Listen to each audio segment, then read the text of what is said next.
Hey everyone, this is just a quick info before the episode really starts. Due to Devyn getting sick, we couldn't record the Quentin Dupieux episode, and instead of pushing the schedule back, directly skip to the Halloween special. Dupieux fans don't need to be sad though, we will get to him at some point, but for now, happy Halloween and enjoy. The one and only thing not to forget. You are one. You can't escape from yourself.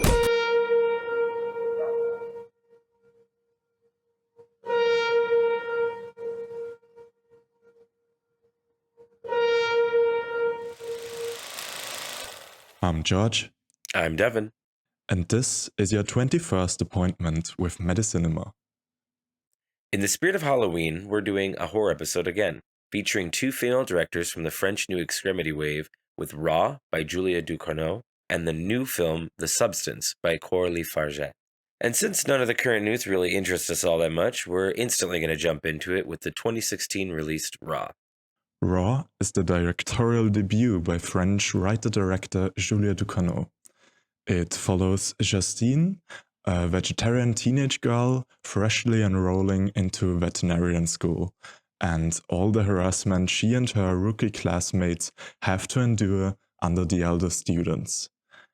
She discovers her sexuality just like she discovers her lust for human flesh, alongside some deeply rooted family issues. Devyn, I think this was your first watch of this, wasn't it? I thought it was. Going into it, I thought it was. And then about 10 minutes in, I was like, wait a minute, I think I might have seen this. But yeah, this is my second viewing of this movie. And I think I was a little more critical of it this time, honestly. I did enjoy it, though. I liked it. It was fun. It's like a cannibalism movie. There's not a lot of great cannibalism movies, and it's definitely up there. Mm-hmm. Yeah, for me, I love this movie. Not quite as much as I love Titan, but the second Julia Ducournau movie we got since then, which won her the Palme d'Or in Cannes. But I still very much love this, like to a degree where I'm having trouble claiming something like this about someone who has quote-unquote only directed 2 features, but Julia Ducournau is like close to being one of my favorite directors. I'm extremely excited for whatever she's doing next, and I'm gonna sit in the first screening that I can get to. That's super valid. She's an incredibly fascinating director and a super interesting new voice on like the filmmaking landscape in total to me. I dig that. She's going somewhere for sure, especially in horror. But I have some problems with this film on my second viewing. All right. Before we get into that, I think it would make sense as a little setup. I wrote down some like explanation of what the new French extremity wave is and how it is being described and its influence. New French extremity as like a film movement mostly describes early 2000s European horror, mostly French, but there are some exceptions that will also be counted towards it.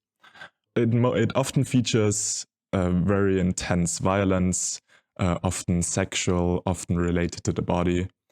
Their beginning, interestingly enough, looking into it, often gets attributed to Michael Haneke, the Austrian director, who between Funny Games still being made in the late 90s in Austria and Piano Teacher being made in 2001 in Paris, actually, switched to the French film industry and kind of brought that with him. The term itself gets credited to an essay by Canadian film historian James Quant. He's a longtime curator for the retrospective segment at TIFF. So that's kind of interesting where that came from. And strictly speaking, it mostly describes a time frame, or a lot of people use that term to describe the time frame between 1999 and 2010.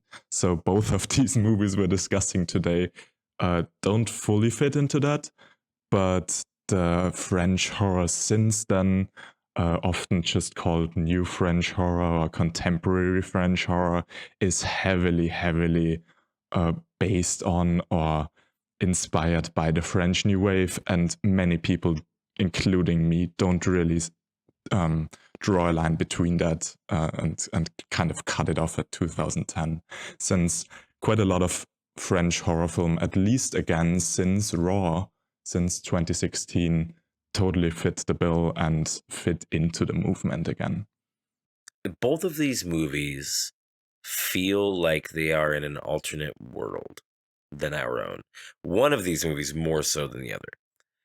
I don't really think that this movie was trying to portray an alternate world of our own. You know, some movies just like everybody behaves differently because that's how people behave in this world. I would argue to a degree that's the case in Raw. Like, Well, it doesn't feel to me like it's trying super hard to be realistic or anything. It feels more like a heightened reality kind of situation. I mean, I feel like the character in this movie does a lot of things with just absolute zero real impact on the things around her, but they just have some kind of, you know, consequenceless decisions that really bothered me. But we'll get into it. We'll get into it as they come up. But yes, if you want to start, because I don't have notes until post finger. Okay, sure. Yeah, I have quite a bit before that. I instantly love the cold open this movie starts on, where without any explanation given, and we won't get one until like 2/3 of the movie almost, we see the sister, Alex, provoke a car crash. And we don't see why she does that. We don't see the results of that. We just see her provoke a car crash before we, in general, start introducing Justine and her family. Even that, incredibly efficient storytelling. After like 5 minutes, I paused this time to just note down what we already learned. So other than the car crash already setting up a certain expectation, we already learned at that point she's a vegetarian. This is super important to her mother, who instantly complains at like that restaurant that she got a meatball in her mashed potatoes. We learned that she arrives at a new school with like little throwaway lines like, I'm already lost, when the parents explain the location, which already indicates to us the way they talk about it, that they both have been to the school. So there's this layer of, I'm following the footsteps of my parents that comes with that. Just through lines like, it looks shabbier now, doesn't it? What the mother says to the father. We even see the dog briefly licking Justine's face, and we also see a scar at the dad's lip. None of this is like forced in to the plot in any way. All of the conversations feel supernatural the way it is brought up. It's just incredibly dense storytelling and information without anything feeling like, you know, just exposition dumping. So big shout outs to the opening scenes. What an incredible piece of writing. Yeah, I like the beginning of this movie a lot. It hooks you really well. And then the next thing we kind of get introduced is already the school prank things going on with like rookies getting harassed. For which I wanted to ask, is that something that you lived through? Is that something that you can relate to? Is that something that happens at all in America? I don't know. So yeah, hazing is definitely a thing in our country, 100%. That's what we call it here. Colleges have sororities and fraternities. Do you know what those are? Yeah. The whole process of getting into those houses or those fraternities and sororities usually involves hazing. Yeah. I have never seen, in my experience, school-wide hazing. That's my first thing about this movie that blows me away, is that not only is there a school with such fucking levels of hazing that are insane, but it's a vet school? What? Anyways, but yeah, it just doesn't make any sense to me. It was very weird. Is this a thing there? No, is this a thing there? Is this a thing in Europe, other places? I just learned a term, but I'm gonna use it now. Hazing is definitely a thing in Europe too. But Yeah, this opening, like the way it is introduced and like the scale of it all here, to me is instantly like, it feels like a fictional world. It feels like super over the top, made up. We're not following regular rules of society here. We're following weird veterinarian school craziness in France. So yeah, it's totally over the top. I have not experienced anything close to this. I have been to a boarding school and we did have stuff like that. But yeah, nowhere near the extent of this for sure. I guess real quick, a thing about the like, it does feel like, you know, it's a different world kind of thing, different rules or whatever, is that I think it's best when a movie does that and somehow acknowledges it within its own rule set, if that makes sense. You know, even the slight like, you know, this is the way it is everywhere type thing or something stupid. I don't know. It's like opening shots. I would hate that so much. I know. It's like, you know, like having exterior shots for, you know, an interior scene, you know, type thing, like to set the place. Like, you know, there's just certain things that help with certain stuff like that. And that's one that bugs me usually. But it's not, you know, it doesn't have to be done like that every single time. So hazing exists, not to that extent. Good to know. The next thing that I wrote down is about the opening party sequence. So after the initial hazing pranks, I guess. My God, what a vibe that party is. Like one thing I can mention very early on, one of the reasons this movie works so well for me is because it is one of the cases of a coming of age film that has a lot of moments that I just super relate to. And the party sequence has one of those. Like Justine just kind of stumbles around this party. She seems pretty lost. She knows no one yet other than her sister, which she still hasn't found at this point, and her roommate, who she saw a little bit, but who is already making out with another dude somewhere, probably in an age where she hasn't been to many parties at all up until this point.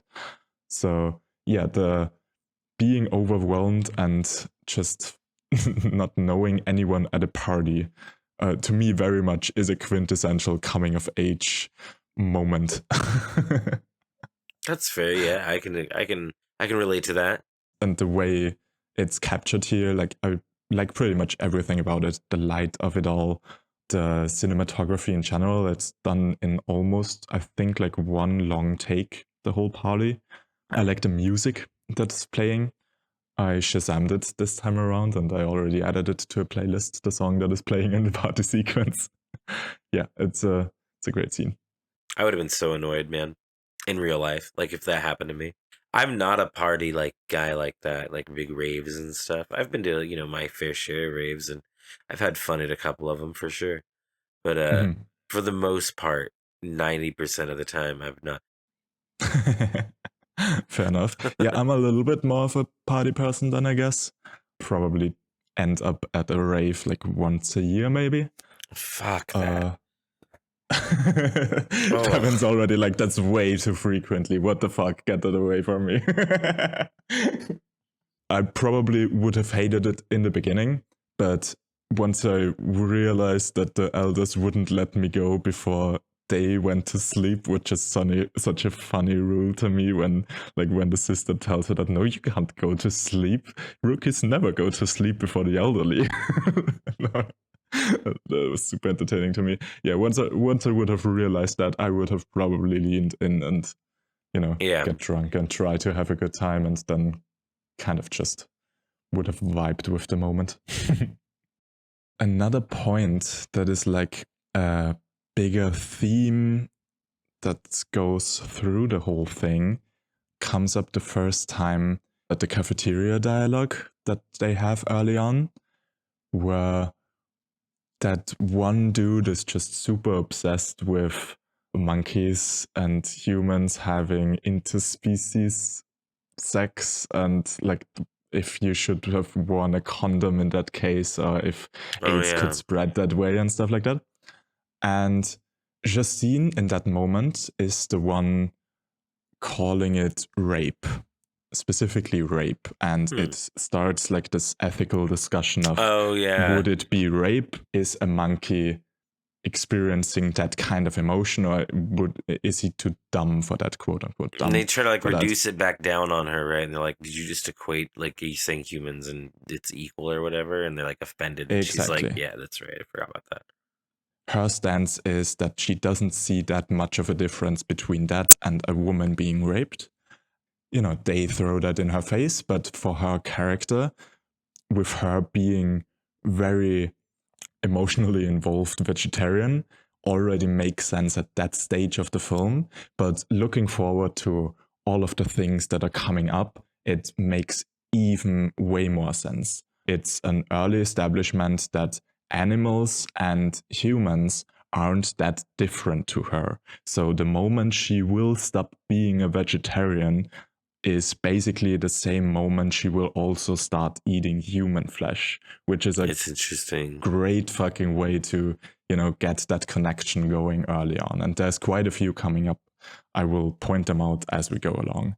But yeah, I adore the whole way it's set up. It's not at all in relation to cannibalism. It's not a forced in kind of moral that she has. It's nowhere near anything where it would like give away a twist or whatever. But it's really great establishing of morals that relate to the subject. I really like that. I like that especially because it's a much more positive take than my moment on that movie. It's not that I thought it was a bad moment.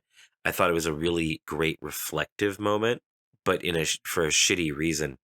For me, I took it as like, she's presenting this argument of like, hey, don't you see how these two parties who are being wronged in the same way, that they're equal because they're both being wronged in the same way, right? Mm-hmm. And instead of the people she's trying to inform being like, oh my God, you're right. They went, are you seriously trying to call those two parties fucking equal? Right? Mm. That blows her mind because she was like, wait, what? You never even consider that people wouldn't consider these two parties equal, the humans and the animals. It's such a like reflect right now of just a lot of people's feelings in the world about various fucking things. And you know what I mean? Like, it's just, what do you mean that these two people shouldn't have the same rights? What do you mean? Do you think that those people are equal? What the fuck do you mean? Do you think? Of course they're equal. Like, yeah, you know what I mean? Like, that's a real thing that happens like all the time right now with people's like rights and stuff. And I was just like, damn, fuck, man. Mm-hmm. Where you would assume that basic human rights, as the name puts it, are basic human rights. Yeah, and people seem to have more of an issue with that than one would hope. Yeah, exactly. For sure, yeah. So I was just like, wow, that's fucking little geopolitical right there for a second. I mean, it totally works. It does. And even if not intended in that way, I think it's kind of an example of the great way Julia can write human emotions, because that discussion basically comes from a similar place of not understanding the other view, even if that's not what she was talking about, thinking about, or intending with that scene. There is another great like information dump, I guess, early on that's again pretty nuanced, pretty well done. It's when she has that rash when she wakes up in the middle of the night after eating the rabbit kidney or whatever it was. Yeah. And she wakes up with that rash all over her body, which totally made me twitch. I have very sensitive skin and I get itchy easily. And when I start scratching myself, I will easily get a rash. So just seeing her wake up and being like covered with that, that's my worst nightmare, waking up like that. That's horrible. It was definitely a little icky, but I was like, ugh. It was just more my reaction because it reminded me of like when people get like a bad sunburn and the sunburn starts to peel, right? Yeah. Especially when the nurse was like looking at it afterward over it. I have only gotten a peeling sunburn, I think like 3 times in my life, maybe 4 times. I am extremely sensitive to the sun. Like my skin in general is sensitive, but yeah, I absolutely have to use strong sunscreen anytime I leave my room, basically. I can only assume that the listeners are absolutely shocked that the white man from Austria The white struggles blonde with dude from Austria, yeah. struggles with sunburn. What a surprise, what a surprise. But yeah, that's very much me in that situation. I am frightened. It's so funny. But yeah, you already mentioned the doctor. And the doctor is the one revealing the information here, because when she asks her about her life, what is going on, they're trying to gauge information for just like a diagnosis, I guess. She also asks about, are you on the pill? Do you use condoms? And Justine just replies she hasn't yet. And yeah, we're learning a lot of things about her right there. We're learning a lot about her. Again, it's very natural. It makes sense that the doctor would ask that. Great information dumping without it feeling like information dumping. She's already slighted the roommate at this point, and he's slighted her back. So she like won't let him cheat off of her in the first time, and he's all pissy about it. And then she comes home after like the really hard ass fucking day or whatever, and he just like shuts the door back in her face and makes her like sleep outside and doesn't give a shit. And like it's absolutely 100% you can see when he like looks at her in the face and closes the door. It's literally the look of like, should have let me fucking cheat on your paper. Like straight up. And it's really well done. I thought that was really well done, that you know exactly in that moment, this is literally why this is happening to you. Yeah. Not that moment in general, but that whole interaction as a piece does illustrate to another piece about her, is that she doesn't know how to navigate those friendships really yet. Like, as you said, you instantly understand, like, even the position where they are doing it, like, he basically got the guy to blow him right in front of the door. Like, there would have been other spots in the room where to do that. But no, he's just like leaving the door open and gets him to kneel down in front of the door so that he can have eye contact the moment she opens the door. So funny. It's amazing. I know that I watched this, and I already said that as I was watching it, I was like, I think I've seen this before or whatever, and it caught up to me, right? So I am aware that I am already having the distinctive memory of like, oh, this is what I think is about to happen, right? But as I was watching it, I'm also remembering how I felt the first time I watched it, right? Mm-hmm. Not in a bad way necessarily, but this movie is, for a lot of it, kind of predictive. Things play out the way they feel like they should. Mm-hmm. I can see that, yeah. There isn't a lot of like twists in this movie necessarily. I think by like the fourth time she's eating, you already know the movie's called Raw. You know it's a horror in some way. I feel like the eventuality she's going to eat people, right? That's like going to be what's going to happen. Mm-hmm. You think about her parents being vegetarians already. And like you're like, well, that's probably going to play into this somehow or whatever. I'm pretty sure the first time watching it, I had like thoughts like that in my mind. Like I didn't know anything going in other than the name and it being French. But I definitely had thoughts and thought it could go that way, but I wouldn't fully trust that feeling up until the finger scene. But before that, I have a few more things to point out. One note I have is on the lighting, also in the cafeteria. I love that they use red light for the food lighting. It makes the burgers, where she like takes one of the patties, it makes them almost look bloody, which is awesome. And then later on that evening, she and her roommate Adrian go to this gas stop in the evening and get something to eat. And that's where I think it is the first time that she actually like fully commits to eating meat.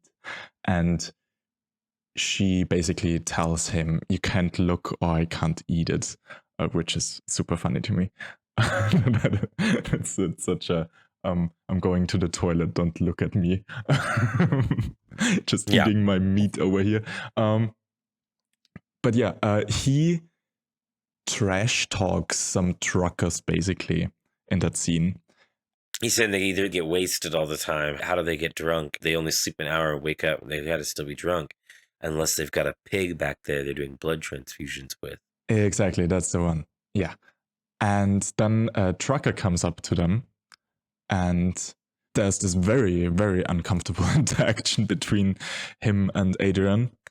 But in that interaction, he drops the line, pigs are almost like humans, which obviously, from his perspective, is just him making fun of Adrian, pointing out that, hey, I heard what you just said.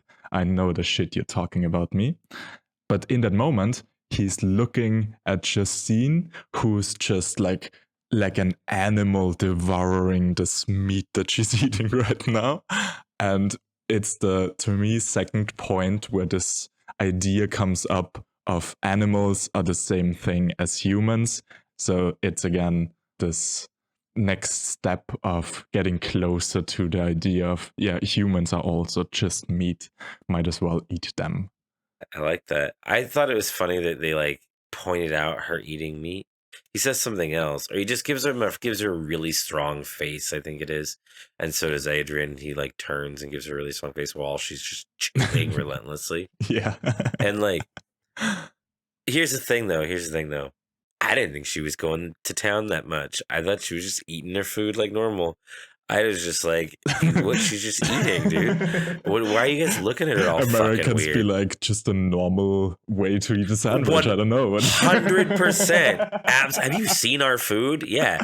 And like, so I was just like, what? No, she's just eating, man.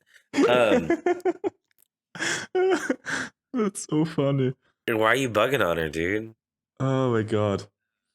Average French trucker has more eating etiquette than yeah, it's fucking than any average American.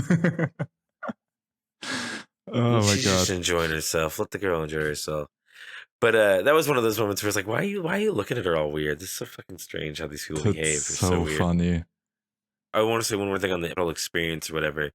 I think it's really interesting. She asks him, what should we eat? What should I eat that's meat? And then the next scene that they're just driving to that place and they get there or whatever. Mm-hmm. My question for you, right, is that dude chose like, I think it was like pulled pork sandwiches or something weird. I forget what exactly it was. Mm-hmm. It wasn't a steak. It wasn't a hamburger. It wasn't bacon. If you were going to, as a vegetarian, finally try a meat, right, that you've seen from afar in life and heard so much about or whatever, what would it be? I don't think I'm the right person to ask this, because I would just go for the weirdest stuff. I don't know. I would get like a super odd, I don't know, fish restaurant and try something super exotic. Like that would be my kind of approach. But I can see a lot of people actually going for pulled pork something. Like that's so popular here. Is it really? It's popular and at the same time kind of considered a little classier than something like just a burger, I guess. What? Okay. Pulled pork here is associated with large, greasy men with hairy knuckles making barbecue. That's funny. What? Okay. I can't imagine you like have a great handle on this, but do you know what kind of sauce they're using? No idea. Interesting. Also, if you ever do end up trying meat and you go fish, I hope that does not make you think that's what meat tastes like, because fish and meat are literally categorized differently. I know. I haven't been a vegetarian all my life. Like up until I was 19. Shit, I didn't know that. Yeah. I have tasted like a bunch of stuff, so it's. There was a time where you were like, ah, man, hell yeah, chicken nuggets. Sure. Yeah, I grew up with chicken nuggets. Did you really? Yeah, sure. The next thing on my notes is another small animal metaphor that's coming up in the scene where that one teacher talks to her about the cheating. That's the one teacher that's like saying, I don't care for the best students in my class. You have it easy anyways. Yeah. I care for the others. And in that scene, she's constantly chewing on her hair, like nervously, just trying to distract herself, followed by the scene where she basically throws up a hairball. That scene got me. That scene, yeah, pretty disgusting. Love how it plays into the whole I'm an animal, I'm a cat, basically, trying to eat my meat, munching on my hair. I just kind of took it as like the escalation of starting to eat herself and then moving up to eating other people. That's also an interesting way to look at it. I also do like that Professor has an earlier scene where he like fucks with her. Yeah. And she's turning in her paper or whatever. And he's like, you made a mistake. And she's like, where? And he barely points at the page, like just nonchalant. He's like, that can't fix it now. And she's like all fucking flustered and walks off. And he's just like, in his little face. It's so fucking great. God, that guy made me happy. And then he did that whole speech. And I was kind of like, honestly, fuck you. That's awesome, Mr. Guy. Because I would have been one of those people struggling. And I would have been annoyed at Little Miss Bell Curve. Little Miss Bell Curve. That's awesome. Yeah, I still stand by my reading of it being a cat, though, with the hairball thing. Since watching it and writing this note, I have actually watched some interviews, and the actress of Justine, I'm gonna quickly check her name. There's no fucking way I can pronounce that. I'm gonna say it in like the English way. Say it in the German way. All right. Garance Marillier. Oh my God. There you go. That's the German way to pronounce that. I won't find this person's name. She talked about in that interview about her prep work for the role of Justine, and she said it was mostly based on bodily movements, on the way she evolves as a character and the way she moves as a character. And the idea for her character was for it basically to represent a panther, and with the panther being in the beginning basically like crouching in the shadows and hiding, whilst in the end standing tall in broad daylight. Like that was the thoughts they had in mind. So I think the whole cat eating hair and throwing up the hairball might be a very direct nod to that. It sounds like it then. Very good catch. Also, I believe her name is Garance, right? Garance? Marière. I believe the double air there is a Y sound. Sounds about right, yeah. The next thing coming up is then her drinking with her sister on the rooftop, which to me is another great little coming of age moment, just like the hanging out on a rooftop somewhere where you're not really supposed to be, getting drunk a little bit there. It's kind of this teenage thing, because at a certain point when, you know, your friend group, someone has like moved out and has their apartment, that's usually like what ends up happening is that you meet up there. But before that's the case, I feel like it's always been this situation of, okay, we are trying to find like a sneaky little spot where we have our freedom, where no one bothers us, where we can get drunk, where we can get stoned, whatever. And yeah, drinking on the rooftop very much gave me that feeling again of being a teenager and looking for those spots. And it also has the scene where the sister just like stands up and pees standing like a man. To me, very much foreshadowing Julia Ducournau's kind of obsession with exploring the boundaries of sex, of gender, which she goes 110% in Titan, her next movie. So I wanted to point it out that it's kind of already lingering here. I was just like, I can't believe she's going to walk around with that much piss on her. And now we're slowly approaching the finger, because after that drinking, they go to her room and we have the whole waxing sequence that is in it of itself super uncomfortable. Like the close-up of the wax she's trying to rip off the second time and just not ripping and just stretching her skin out. My God, was that uncomfortable to watch. And to me, like a perfect setup for the finger. It's like a great, escalation where you're already on edge just by being uncomfortable with the whole waxing thing, and then the finger happens. Uncomfortable because of the waxing thing. I guess that didn't bother me. It was just kind of like, I bet that fucking hurts. I bet that hurts. Oh my God, I bet it hurts. The slicing of the finger is still a shock, the way it's portrayed, the way she looks up, all that stuff is very quick. Mm-hmm. The shock in that moment in the beginning, before the finger, the whole lead up for me was like, I don't think I could ever, wax my brother's ball sack. Yeah, it seems like a sister kind of thing. I don't even know about that, to be really honest. Maybe that's just another one of those things. It's in this weird world they live in called France. Yeah. I mean, I don't think I could wax my brother's balls. Yeah, I give you that. But I do think that America is way more concerned with nudity and stuff like that in general than Europe is.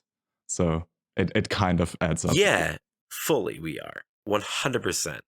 But I think putting your hands on your sibling's junk area on there, getting your face in there, is a universal like uncomfortability. I don't think that has to do with our like cover your Jones up thing. Yeah. No, I'm totally aware. Like I don't think it is meant to be a cozy sister moment in the film either. Like I think Justine is pretty uncomfortable in the situation. I will say too, I don't often come to my own country's defense. In my country's defense, right? Mm-hmm. The idea that we are more afraid of nudity and stuff, right? Mm-hmm. It can be true to degrees, I think, but I think for the most part, that is an imposed media thing. Not meaning like your media says we are, but our media is like, that's the line that the FCC controls the media or whatever that they have drawn. And clearly from a lot of more modern films out of the United States, especially indie films, that's not really how we feel necessarily. But digress. Yeah, so the finger, let's talk about the finger. I want to talk about the finger. So the finger is where everything gets kind of crazy for me. Right, so the finger is fucking great. What a great scene. What a fucking great scene. Mm-hmm. Absolutely a scene that it demonstrates where this movie could be really predictable, but not in a bad way. It's a predictable in the best ways, right? Not the way that's comfortable, like a movie that you want to watch. It's like a warm blanket, but the kind of way that it's moving in the direction you don't want it to move in on purpose. Mm-hmm. You literally see her pick up the finger. You say before she even fucking does it, you say, you don't fucking know. Yeah. No, stop. Stop it. And she starts to pick it up and you're like, stop it. And she starts doing it. You can see the sister's leg in the background during the scene she's eating. Mm-hmm. You know that she's not even moving yet. She doesn't move for a while, right? It takes a while for her to wake up.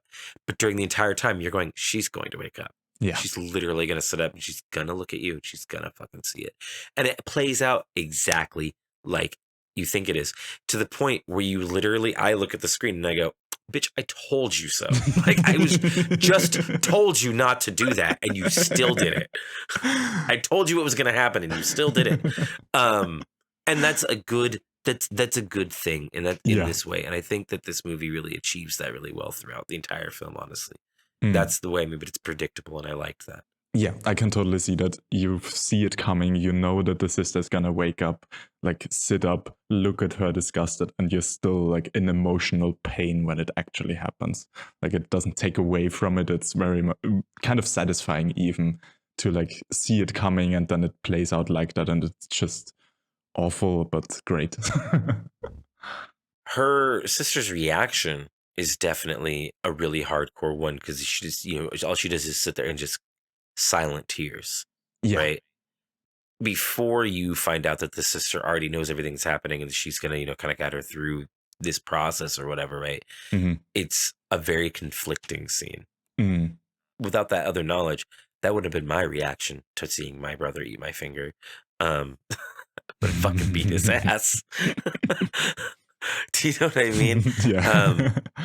So it kind of leads that scene into a really great like question, you know, and then you spend the rest of the time kind of the next 20 minutes of the movie, you know, what? hmm And that's kind of, I liked that as well. Yeah, after that, we have kind of results coming from that, like them being in the hospital and talking about the fact that the dog is gonna be put down because the dog ate the flesh. And to quote, an animal that tasted human flesh isn't safe anymore. Which I thought was a was a great fucking line to drop after the sister just ate her finger. To be fair, the entire time the dog was like licking the blood and stuff, I Yeah. was like, get the Yeah. fucking dog off it. Get the fucking dog off it. Get the goddamn fucking Yeah. dog off the fucking blood. What the fuck are you doing? Get the dog out of there. And like, I was mad. I was very upset. And then she, of course, blames it on the dog. And I was like, Mhm. fuck you, the dog didn't do shit. Moving on. This is the most superficial thing in the fucking planet. The sister and her are hanging out post finger and they're playing a video game together, right? Mhm. And I really should have been focused on trying to come up with a really good conversation about why it's weird for in my country that they have a photograph on their wall of just nooses. They have a photograph of what? Sorry, I didn't. Nooses. Like the thing you use to hang a person. Oh, like the rope. Like the rope, yeah, that you hang Oh, people I with. didn't realize even. They just have What the like a fuck? fucking, just a giant fucking picture on her wall, like huge, of just two nooses hanging and nothing else. And I'm like, that should be my focus of this conversation, is how fucking weird that is. And I wonder what the deeper meaning of that is and such. And instead, though, all I could focus on was what fucking video game are they supposed to be playing? It doesn't make any sense. Okay. Besides how long I then spent trying to find out what video game they're playing that has vertical fucking split screen, I don't care, whatever, game jargon. The thing that really bothered me about that scene is not, this movie has a lot of really good attention to detail and stuff, right? Mhm. But the game is completely nonsensical. Do you want to beat me? Was what she says. She's like, do you want to fight? Do you want to feel better and you can beat me at this game too? Because Adrian had just left. He had just got done beating her at the game. And the beginning of their playing and their conversation, it sounds like they're fighting each other in the game. And by the end of it, she's literally going, no, do this. And she's trying to help her sister win and like, you know, make sure she doesn't lose the game. And at the very end, she says, kill yourself.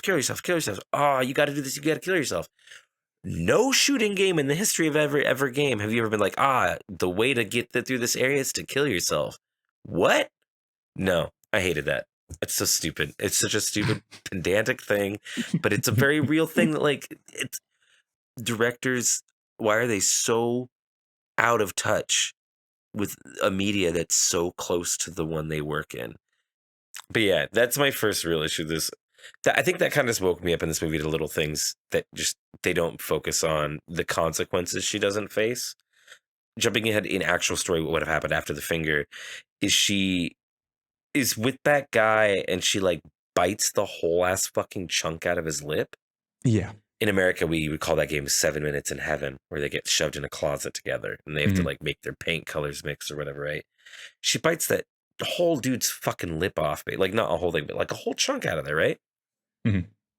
She just gets to go back to class? Nobody called the police on her? It is weird, but as I already pointed out, I don't care for the logic of the world that much, to be honest. That's fair. And also I gave it the benefit of the doubt with just like, you know, in that situation, as bad as that might be, there's probably a chance that if he like tries to do anything about it, that she can pull the whole they were alone in there. I don't know, he forced himself upon her. Well, what I kind of summed it up to is the next two things too that happen, and I'll bring those up as I come, is that sometimes in older horror, like especially B horror movies, you would have shocking things happen with little consequence after, or with like any, you know, repercussion. That way the shocking thing could happen. Otherwise, it wouldn't make sense. You got to just let it go. They did that thing and then move on. It was a shocking moment in the movie. It was just there to be a prop, a tool, or whatever, right? And this is similar. It's thicker. It has more substance than the, you know, a B horror movie would have or something like that. But it definitely is like, it's writing on it not having a consequence. If it had a consequence, that scene couldn't exist in this movie. It would jar everything. It would stop the movie. It would ruin it. So it's interesting to see what has been classically kind of a lazy writing tool kind of used. Not that bad, actually, or in a not lazy movie, I should say. Mm-hmm. I like that sequence a lot, actually. The whole "don't come out until you're green." I like how it makes the whole cannibalism almost into a sexual discovery metaphor. I guess more specifically, it almost brings this fetish component to the whole thing of she doesn't truly know what she enjoys sexually yet and is totally exploring in this field, and she has all those emotions overcoming her and doing things that are a bit out there, to say the least. But yeah, to me, all of that reads as kind of the cannibalism almost being a metaphor for fetishism, for finding one's own kink, I guess.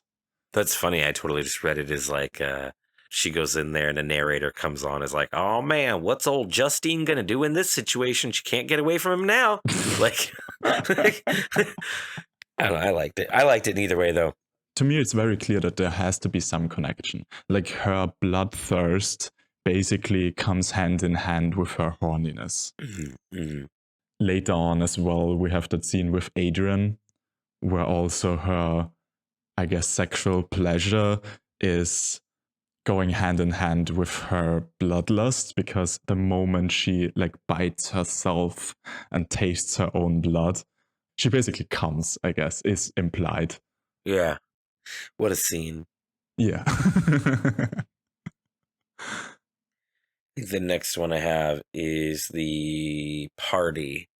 She gets really fucked up and drunk and goes to the party, and they film her, and the sister's like fucking with her. And like, you know, getting her to snap at the cadaver. That was my second moment of that Looney Tunes ass logic. And I'm like, oh yeah, she didn't get instantly expelled for this video. She didn't get fucking arrested for this video at all. This just gets to go on living after doing this terrible thing. It does bring up to this movie that it starts to make it more feel like a shock film for me. I absolutely disagree for that. It's just too layered to me of... It is not a shock film. No, like I said, it's thicker than that. It's thicker than a shock film. It's just French. It's just French, yeah. Well, it's just almost like it's wearing a shock outfit almost. I don't know. It's got its roots. Mm-hmm. But yeah, that scene, or more so, I guess, her discovery the next morning when Adrian shows her the video, that's another coming of age kind of my generation, I guess.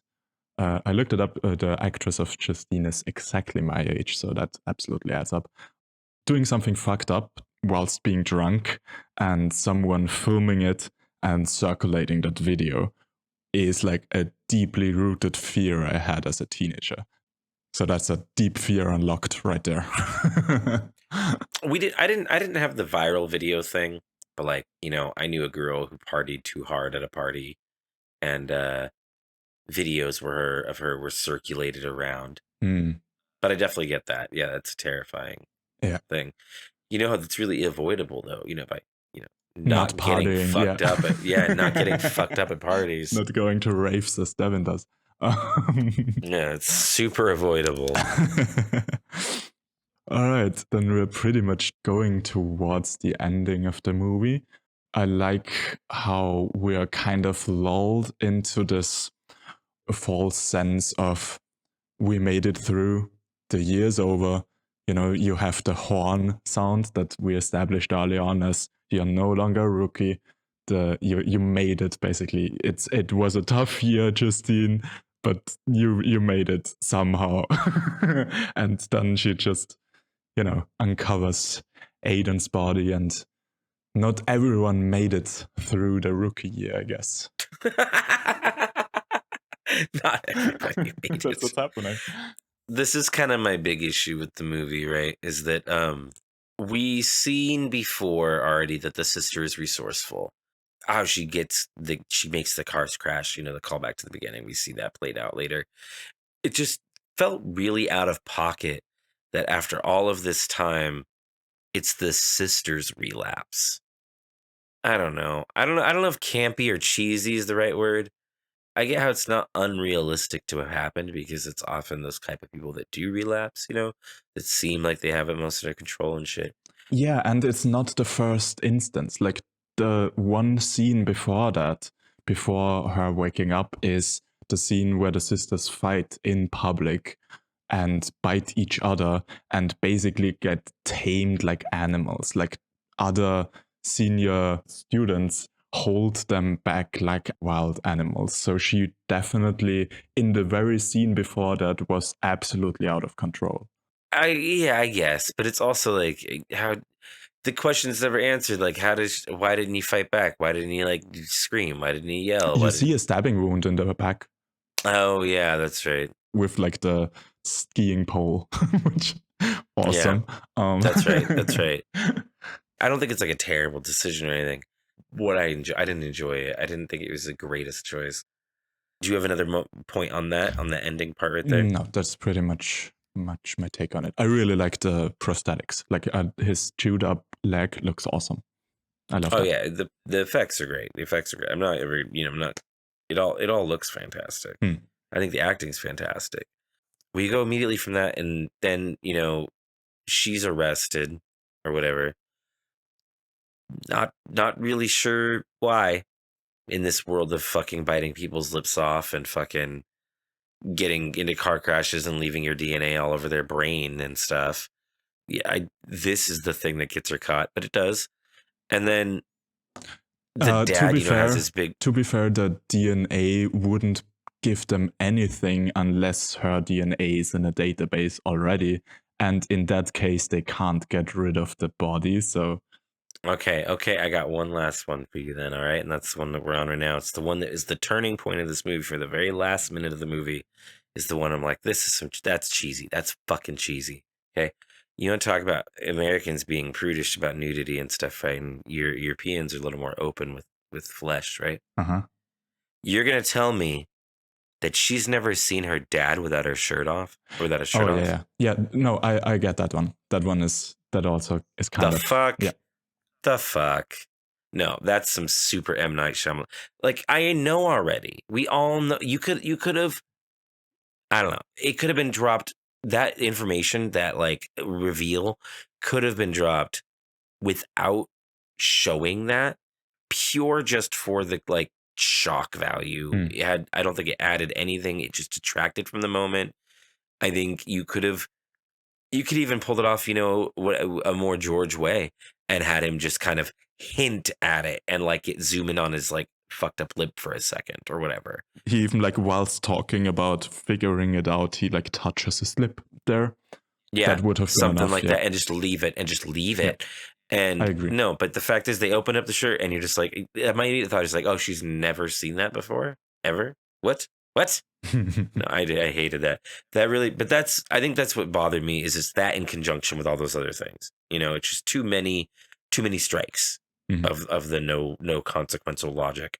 A little cheesy of an end for me. Yeah, I can see that. All right, after a way too long discussion on Raw, we have another movie with kind of a lot. Let's talk about The Substance. The Substance is the second feature film by French writer-director Coralie Fargeat. It follows Elizabeth, a 50-year-old actress getting rejected by Hollywood due to her age, as she comes across a new medical product that allows her to basically clone herself as a younger, sexier version, using the substance. What ensues is about 2.5 hours of body horror, gore, psychological terror, and a whole lot of butt shaking. What do you think? I saw this at the Slash Film Festival in Vienna. It was the opening movie. It was a sold-out theater. This was an absolute blast to watch with a crowd full of horror heads. It was wildly entertaining. I'm a big fan. I think the story is very simple, and I know a lot of people kind of hate that about it. I didn't mind at all. I thought the experience was incredible. I thought there was enough to chew on, even story-wise, that I didn't mind the simplicity of it. And everything else of the film is done so well that I was just along for the ride. And I enjoyed myself a whole lot. I'm pretty sure it's so far my favorite film of the year. What about you? Yeah, I like this a lot. I think it was a little hyped for me.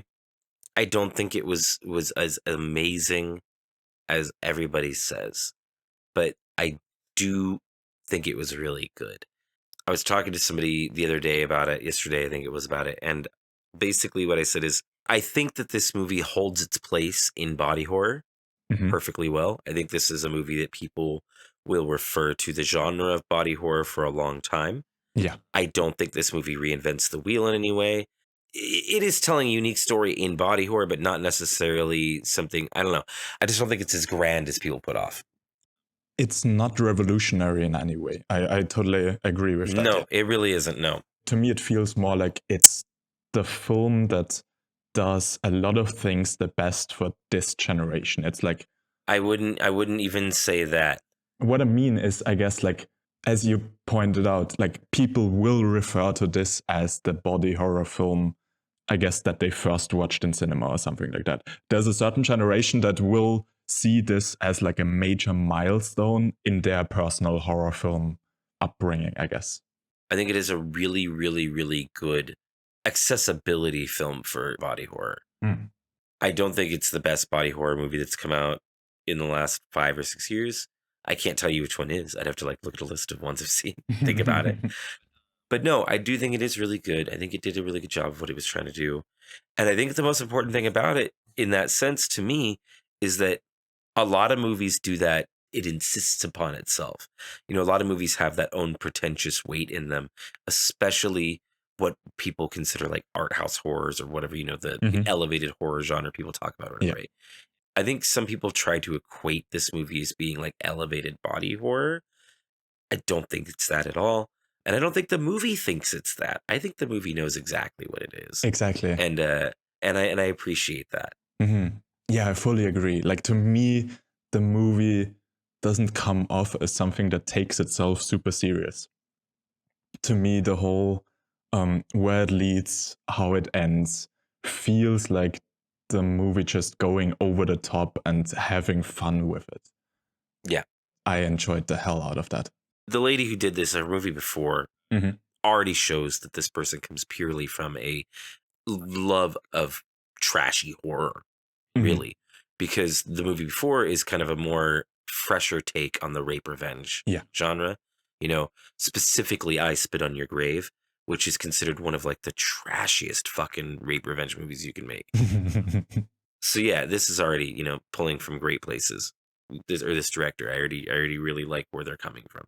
But before we go to like the ending stuff, we should start at the beginning. I love the opening shot again with this one too.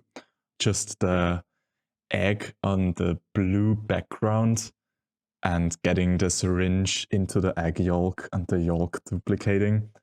What a beautiful, simple, minimal shot. And followed right after that by the incredible sequence with the Hollywood star being created, and then, you know, without any voiceover narration, without anyone explaining anything, just by holding still on that image, we see the time pass from it being created, it being a big deal when it was revealed, many people taking pictures with it, to it getting cracks, to people not minding stepping on it anymore, to finally a burger falling on it and kind of smearing red sauce all over the Elizabeth Sparkle's star, pretty much looking like blood and guts, foreshadowing what will happen to Elizabeth Sparkle later down the line. What an incredible, like, it's so simple, so much told. Love it. Yeah, I like that a lot. I think the egg part is actually a little unneeded. It is a cool effect. I do like it. But I think it honestly spoils the movie a little bit. I didn't know anything about this movie going in. Not a single thing, right? as soon as the egg thing happens, I'm like, oh, so the substance splits you off into another person or like clones you or something. Okay. Literally the first 2 seconds of the movie, you understand what the substance kind of does. Mhm. I don't know if it takes away from a feeling of like shock or trying to figure out what's going on or anything like that, but I don't think it adds anything really that beneficial to sell that out that fast. I think it plays into one aspect that a lot of people criticize about this movie, where I heard often that it was just way too predictable for them, that they knew everything that was gonna happen. And I even agree. Yeah. As you said, the moment that happens with the egg, somebody is gonna take that syringe and another person is gonna plop out of them. And I'm fine with that. I didn't mind. The way in which they happen are just so well done and so stylistically done that I was just entertained throughout, and I didn't mind that I knew where it was going.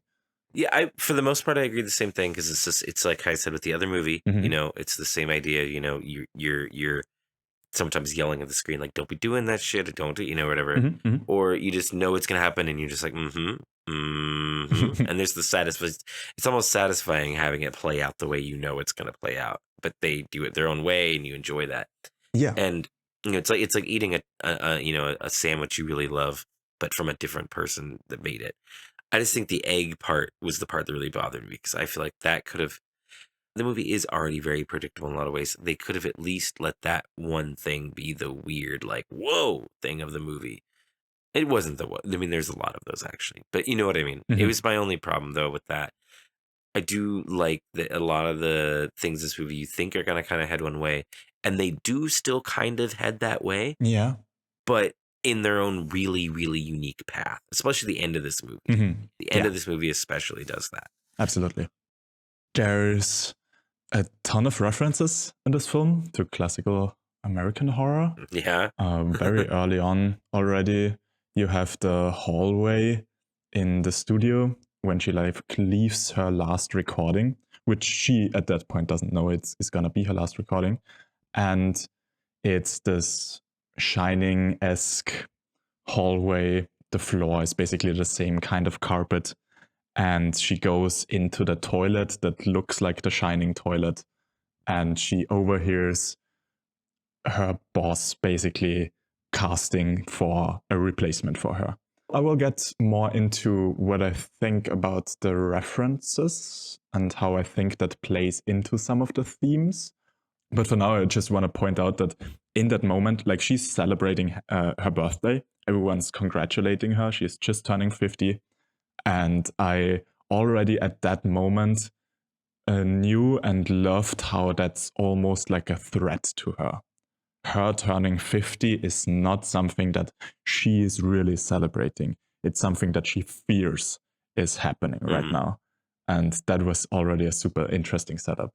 And in the toilet itself, when we get that like confirmation with the executive producer, I love how it is filmed. Generally, the cinematography in this is stunning, but that scene in particular is great because she like walks into the toilet. The camera is stationary on one point at the back wall of the toilet, and it doesn't move. All it does is like pull focus because the guy comes in and it turns into a super gross, super close up of his face as he like spits at the camera, basically talking trash about how she's not sexy anymore. I think all of his scenes are done with like a fisheye type effect. Yeah, very wide that lenses. you see that he talks to people. They're all like that. I just take that as a very much like he's in your face no matter what. Mhm. You could be across the room from talking to this guy and he's still fucking in your face talking somehow. Yeah. I did like that. I liked the way they put that. There's a couple other things I like with it. They kind of infantilize him as well sometimes, and I liked that. I like the sound design with the shrimp, the super close-up shrimp when she actually has to talk with him. Like I hate it, but I like it. How I hate it. It's so disgusting. It's amazing. It never expositionally tells you like, hey, this society is different. The way I mentioned earlier, I felt like that one should. Mhm. It does, though, play that this world is different on its sleeve. Like, it is not just lightly different. It is glaringly obvious that this world behaves differently in a cartoonish manner. Yeah. You talked about heightened reality in the other movie. I feel like that was just them just not caring about consequence. This is quite literally a reality of, like, that is times 10 of ours, Mhm. you know? For sure. I did like how they pulled that off in this movie a lot. Everything's very bubblegum pop, and style is turned up to 11, and it almost felt like Idiocracy in some moments with the way, like, the television, Mhm. like, they have their highest rated show is just fucking gyrations for a half hour. Yeah. The entire film was filmed in France, by the way. There's not a single shot of actual LA in here. I was wondering if that's something you picked up on. Is that something that's noticeable to an American, or did it also super feel just like actual LA to you? I don't even know how to, like, put in perspective how big LA is. Fair enough. It's so fucking big, dude. And I've only been there like twice in my life. So I don't know. I couldn't tell you. That's something about movies often filmed in the United States, unless they're filmed in a specific place and they're using really hyper specific landmarks, you know? It's always Vancouver. Well, no, it's not. But you could. It really actually is. I mean, then that's Canada, you know. Like, but you hear things get filmed off into, like, Georgia, because there's the cities in Georgia, there's countries in Georgia, country land in Georgia, there's swamps in Georgia. There's a lot of biomes, if you think about it like that, in Georgia. And if you've never been to New York City, any city looks like New York City. The Vancouver thing, just to add on that, that was meant as a joke, but also is kind of true. Like, there's a great video essay by Every Frame a Painting, the OG, Yep. and it's Vancouver never plays itself. It's a great video about how Vancouver has, like, portrayed every city in the world, basically, because it's super cheap to film in Vancouver and it has a lot of variety in its architecture. Back to The Substance. I also love all the design in this. So from, like, starting with sets to all of the packaging relating the substance itself, the apartment she lives in, the clothing she's wearing, it's all super clean. It's just super eye-pleasing to me, the way it is shot, the way it is portrayed. It's a very clean movie for sure. There's some great things done. The costuming is really well done. I mean, most notably is the costume that ages with her. Do you mean like the yellow? Yeah, so she starts that with just the yellow Mm-hmm. and like sunglasses. Mm-hmm. And then she adds the bandana the next time. Yeah, And then true, she true. adds the scarf the next time. And then she adds the whatever the next time. And, like, each time she does it, she progressively, like, is actually making herself look older than she even already looks. Yeah, and then, of course, you know, by the end, she's just like a, you know. She's like a goblin at that point, yeah. Yeah, she's some kind of goblin troglodyte thing. I liked how the outfit changed with her throughout the movie. It kept getting older looking. It was still made of the same things. She didn't change anything, but just by adding those things, it just made it look older and made it look more. In addition to body language, like, she's definitely walking more and more hunched over and stuff like that. That obviously makes a lot. Yeah. It plays into it, yeah. Yeah.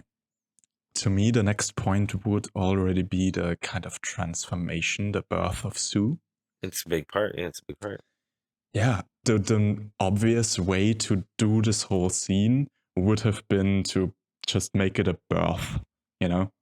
Her sitting there. Yeah, it makes on the no floor. sense to come out her back. It makes no sense. Yeah, like, no. where did the spine go the whole time? No, it makes no sense, but no it's sense. beautiful, and I've never seen it done before, and it's super refreshing compared to any, like, yeah, she's just, like, laying down on the floor and she's giving birth to Sue, I guess.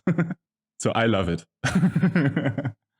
Yeah, I'm not gonna lie. I was kind of hoping for a little more something gruesome, I think, or melty. Maybe I was really hoping to, like, see, like, a person literally split into two people.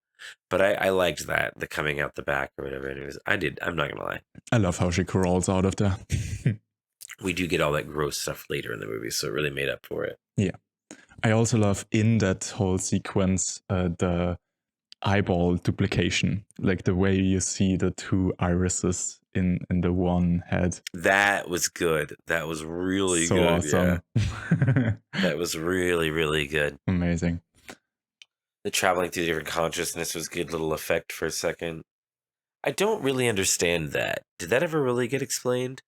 Why she sees a road? Does she see a road? I remember she sees like a lot of lights that are kind of 2001, the trippy. She's like, it starts with the road. It starts with black, and there's like a road, and the road zooms in. Not like it zooms into the road, but like the road is like really far away, and it starts to come up through the darkness, and then that stuff happens. And then the other girl has like a tree or a bush or something that she sees before she changes. True, I remember the tree. I can't remember the road right now. Yeah.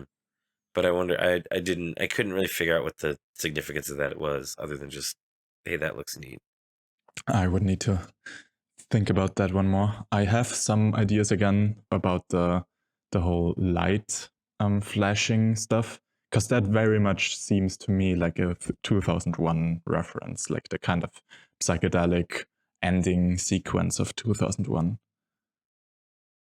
But yeah, then we're with Sue, and Sue applies for Elizabeth's job, has all the parts in all the right places, to quote those guys there, and instantly gets the job. The job. I hope you felt dirty just saying that. Yeah, absolutely. It felt horrible. it's awful.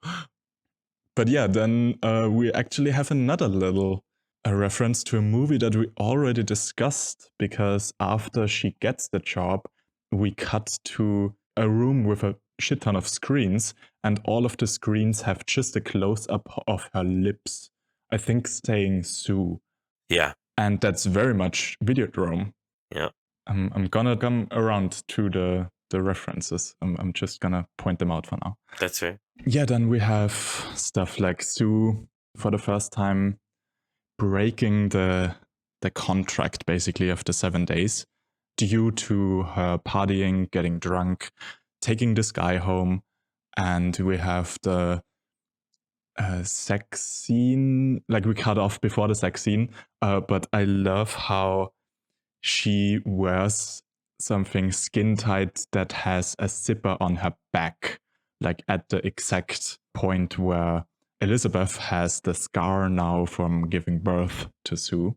I love how in those little like transitionary moments, we don't always see them actually change bodies, basically, but it's more so almost like a dream that the other person wakes up from.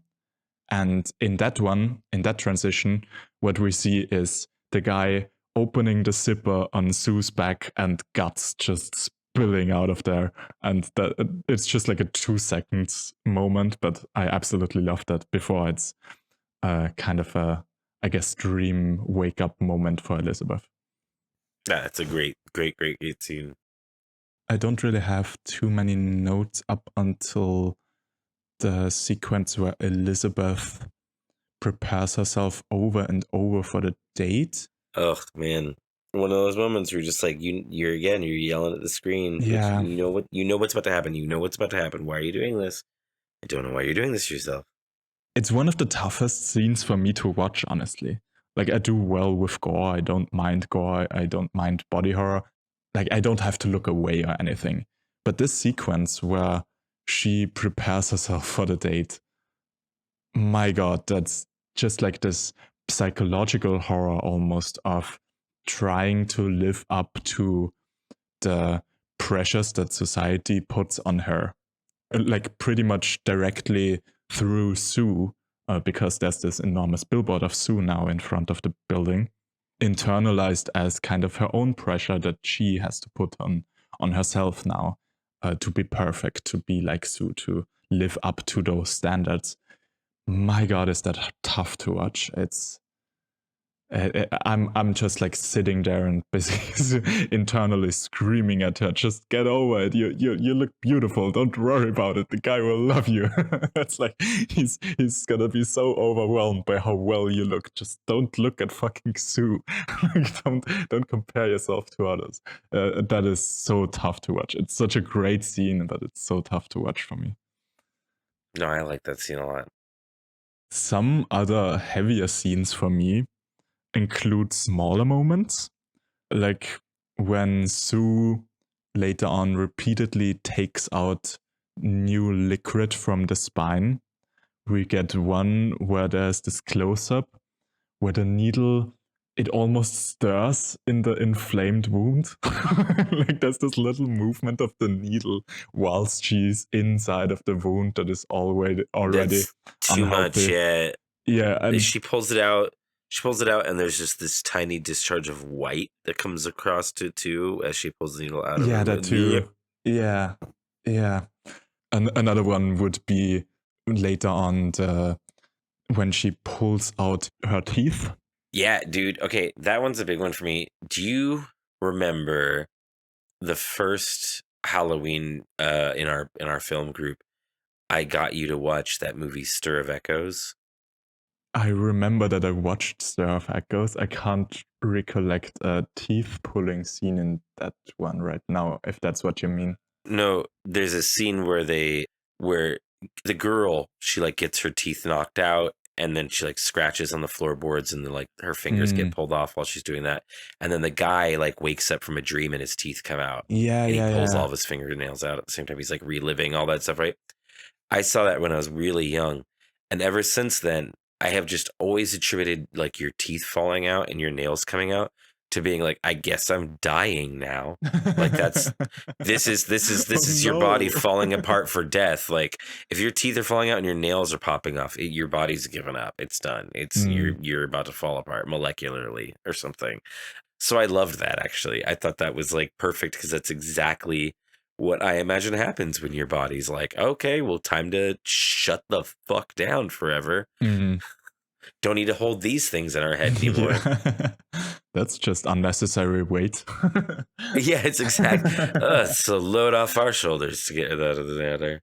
As you already pointed out, in the elevator when she loses her fingernails is very much related to that, like for the same reasons. Fucking disgusting. Yeah, well, yeah. Yeah, it's terrifying shit. Absolutely terrifying shit. Yeah, I totally twitched in my theater chair, and the people next to me did as well. That's awful. See, now though, we have to make something even worse. And we have to make like a little mini short where a person's like, their teeth and nerves fall apart. And then they wake up from a dream. Their nails are growing out of their gums and their teeth are growing out of their fingers.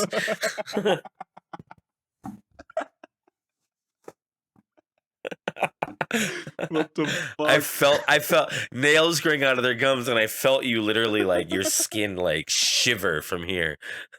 I had to close my eyes, like my instinctive reaction was to turn away from the microphone, close my eyes, and put my hands in front of my face. It's terrible, right? Yeah. You awful man. What gave you the sense that would be an okay thing to even put into words? Because if it was a scene in a movie, you would be like, that really got me. Yeah, I would. Absolutely. It's super funny. I think a big discussion point with this movie, and it's, I think, even a bit of a divide of how this movie is received by men versus how it is received by women, is the discussion of male gaze in film and if or how this movie plays into that. Like one of the ways in which feminists broke down cinematic sexualization, I guess, is the repeated use of close-ups, basically cutting up the body into parts, visually speaking, showing just the back, just an ass, and so on. often combined with like slow-mo or like a slow wipe across someone's back during a sex scene, stuff like that. This is obviously very female-centered. It rarely gets applied to the male body. Most notable exception might probably be something like Beau Travail by Claire Denis, which is considered like a feminist milestone movie, where it's the exact visual language of that applied to the trained bodies of like French soldiers. Interestingly enough, Claire Denis also made a famous French new extremity movie, Trouble Every Day, from 2001. But back to the male gaze thing. Another notable exception would be the Agnes Varda classic Le Bonheur, Happiness.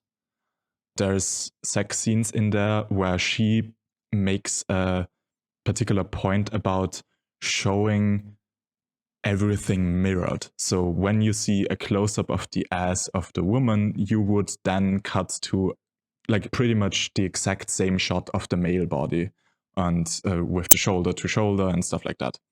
I should point out that I obviously don't have stats on this, but just from like a vibe check speaking, it seems like the ones criticizing the substance for how it portrays Sue are more the women of the world that have seen this.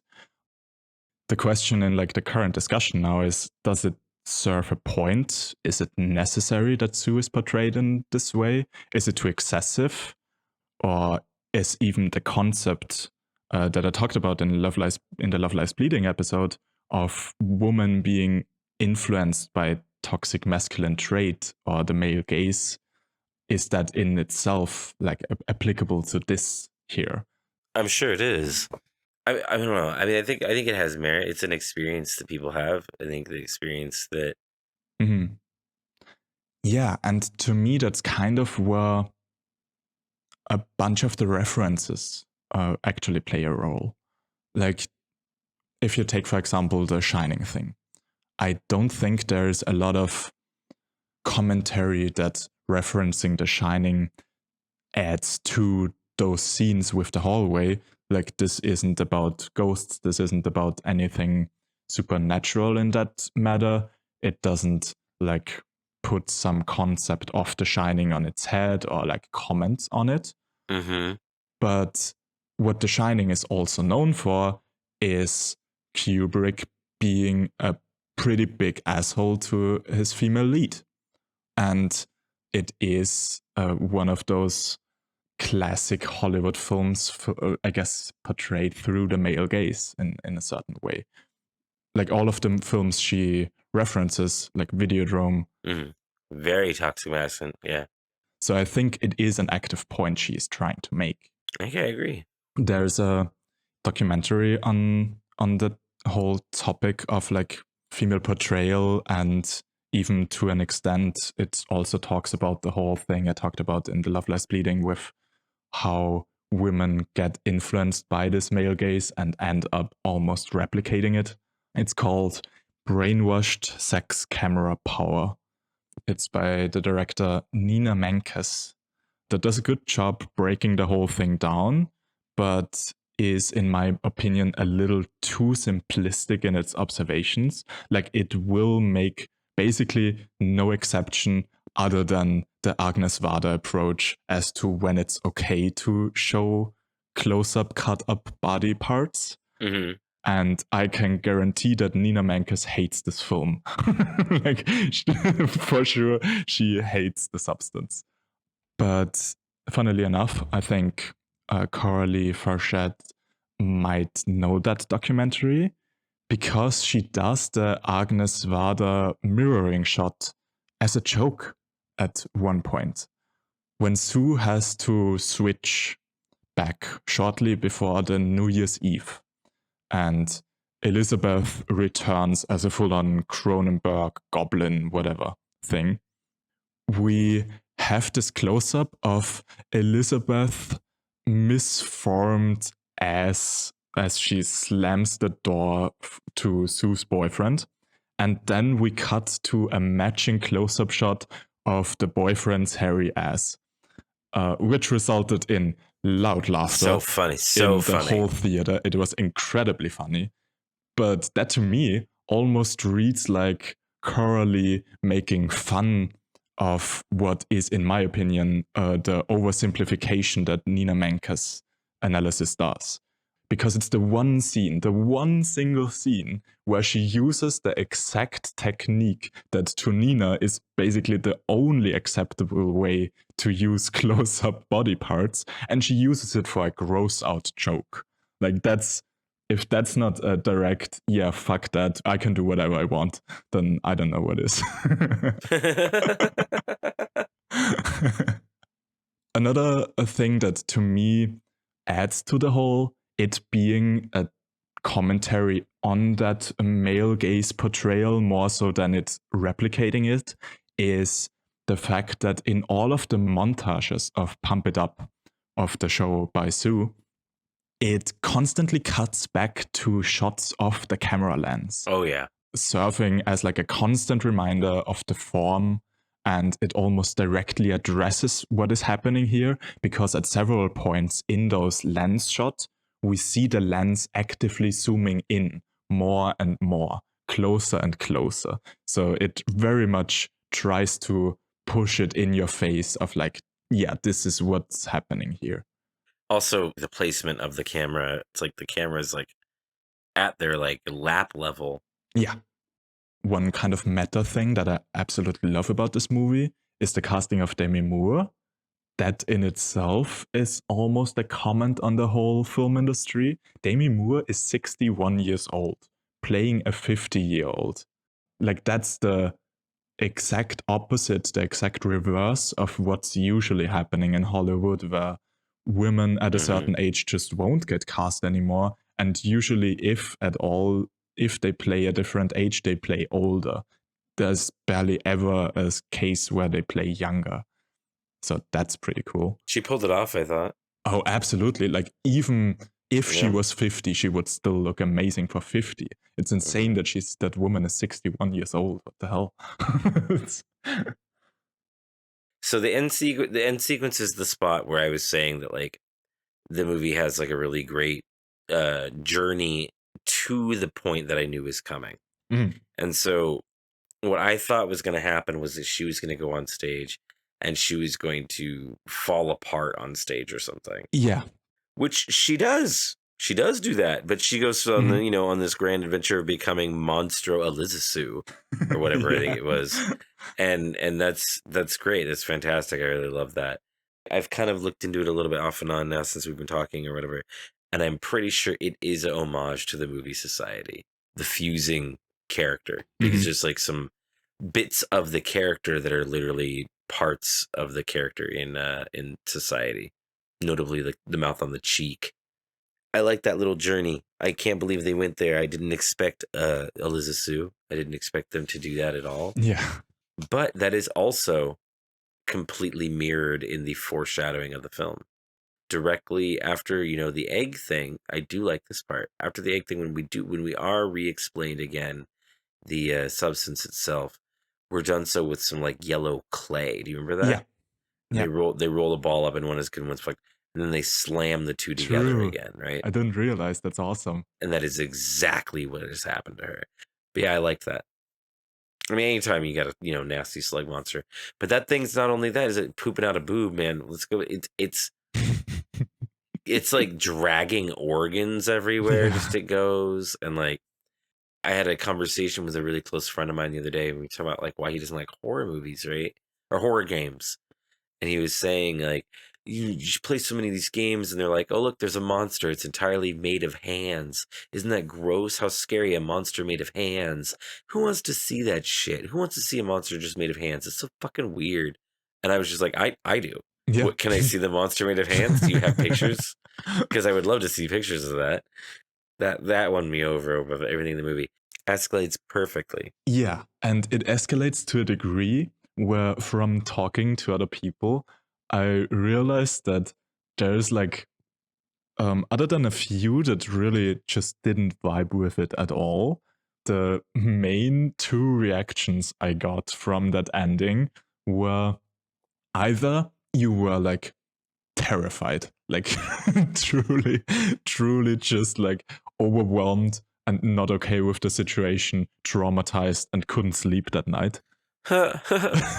Like I heard those a few times. Or the second version is just a belly laugh, like unlike you had it in ages. And that was me. Like me sitting in the cinema. I'm glad that the cinema was like the volume cranked to the max, because I was just laughing so hysterically without any holding back for like 10 minutes the whole way through there in the end. I couldn't believe my eyes. It was so overwhelming. It was so amazing. I loved everything about it. It was hysterical. That's great. I mean, I was just so happy. I was just floored to see something so gross, and I was happy that it was. Yeah, I mean, I was just fucking tickled pink. Yeah. I also, saw it coming. Again, the whole thing is like, she's gonna make a clone of herself now. That's what's gonna, Yeah.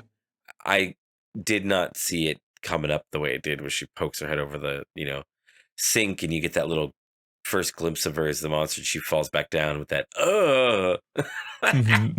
she sees herself and, yeah. I really also love that. that Elisa Sue gets like a genuine makeup montage where she just stabs an earring into the side of her head. My buddy was over during that moment, a friend of mine, and was playing, and he's like, what the fuck? That was his first scene, was her jabbing that into her ear, and he was just like, what the fuck? I don't want to watch this. Can we change this? I loved it so much. Funny. It's such a good moment. How she admires herself in the mirror then. Oh, it's so beautiful. Oh, speaking of mirror, there's one thing that I almost forgot. I love that Sue ends up killing Elizabeth by slamming her head into the mirror. Oh, I guess she still survives that, but it's basically she still survives her. Yeah, but it's basically like the main final blow, and then she's just like finishing it off on the floor. It's just so poignant. Obviously, the mirror is a representational object of beauty and of looking at oneself, makes a lot of sense. And it's one of the last things that Elizabeth gets to see is her own aged face, or has to see. Like she is not willingly choosing that. She's forced that look into her own face upon her. And to a degree, it also gets foreshadowed, because very early on, Elizabeth throws that snow globe at the picture of herself, cracking the glass in front of her face. So that's, to me, also a direct thing to her face getting smashed into a mirror later on, cracking it. I like it. I love the bookend ending of returning to the Hollywood star, where just this little... I do like that. What's remaining is crawling there. That's beautiful. It's so gross. So gross. So gross. Just... It is an incredibly solid entry into body horror, and it's going to stand the test of time. I don't quite think it's the best that's been made, but I do think it's one that deserves to be seen by anybody who thinks that they're into strange or body horror in general. For sure. Absolutely recommend this movie. Also, just a little shout out to Margaret Qualley.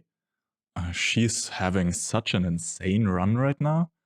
I first noticed her in Once Upon a Time in Hollywood, the last Tarantino film.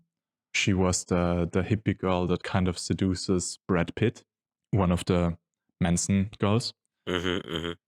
She played in Poor Things. She was the second, like the replacement girl they got for when Emma went away, and they made like a new girl with a baby brain.